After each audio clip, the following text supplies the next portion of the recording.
fly. Cloke again. He's loving this. Career best for Travis Cloke. Travis, you felt added pressure given that since midway through the season you've been the only real tall key forward at Collingwood in the absence of Rocker, Rusling and Reid?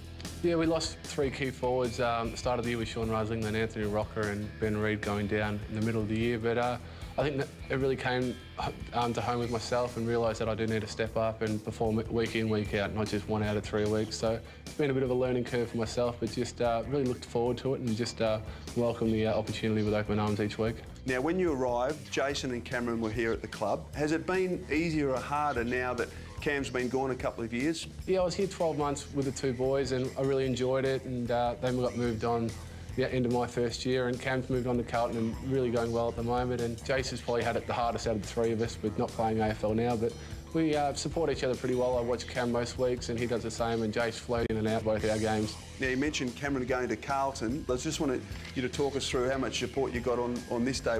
Yeah, exactly. I gave away a stupid free kick and Cam, I think he ran nearly the whole length of the field just to get into me, but yeah, we had a bit of a laugh about it, and you see there Reece sticking up for us there, getting into Cam, but yeah, it was just a good feeling, and it just shows that no matter where you're from or religious or background or family upbringing, football really can separate people when on the field. And after the game we had a good laugh about it, and Mum and Dad after the game came up to us both. What are you boys doing?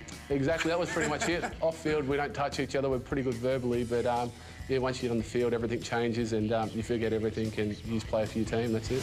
Well-timed kick to the front of the square, Cloke perfectly placed, strolls in, that's a big goal. Can you try and explain somehow the highs and lows of your season? We know as a group we can match the best team, that's Geelong, and we know we can beat them, and we don't know if it's time and time again, but we beat them once this year, and that game against Fremantle, it really wasn't it was probably our worst game of the year, realistically. They've been miserable in the way they've played tonight. I don't think I've seen them play as bad. We left the ground pretty disappointed, and we woke up Saturday morning back in Melbourne. We had a training session, realising we had lost a top 4 chance. So it was disappointing, but going into this week's final, we know we have a good record at Adelaide, and just looking forward now to the opportunity we have.